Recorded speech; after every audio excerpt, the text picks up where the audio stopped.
Comienza ahora otro bloque. Tiene la palabra la diputada María Eugenia Vidal. Gracias, presidente. Buenos días, ministro.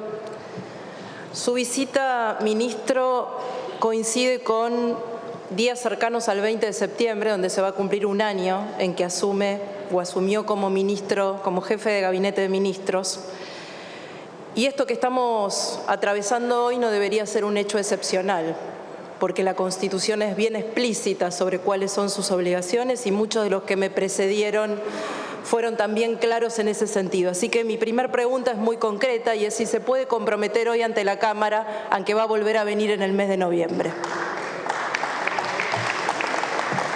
La segunda pregunta tiene que ver con el tema que hoy más preocupa a los argentinos en todos los lugares del país, que es la inflación. Usted dijo en su discurso que la inflación se logra bajar con generación de puestos de trabajo, inversión, en definitiva sosteniendo el crecimiento económico. También dijo que venimos de 21 meses consecutivos de crecimiento económico. Está claro que ese crecimiento económico no alcanzó para bajar la inflación.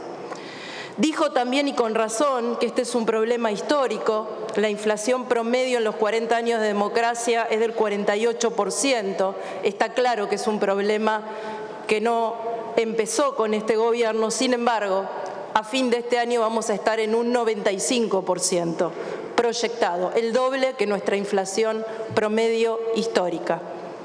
Y eso es lo que está haciendo que el consumo baje, y en los 8 meses que llevamos de este año tenemos un 3% menos de consumo, es decir, el bolsillo de la gente está empezando a acusar recibo de la inflación, más allá de todos los aumentos salariales y de jubilaciones que mencionó. También dijo que hay un contexto internacional que afecta esta situación. Sin embargo, los países de la región en ningún caso, salvo casos muy excepcionales, que aún están por debajo de la Argentina en el último registro mensual como Venezuela, tienen un aumento de 50 puntos de inflación. Así que está claro que viviendo la misma guerra y viviendo la misma pandemia, no tuvieron las mismas consecuencias. Al mismo tiempo, el gobierno se propuso en las últimas semanas restringir la emisión como causa de inflación, cosa que compartimos.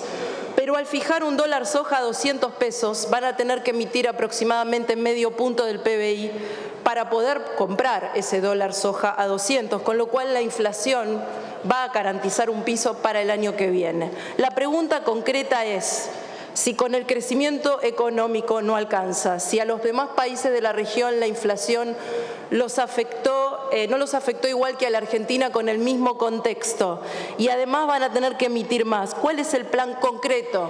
¿Cuáles son las medidas concretas?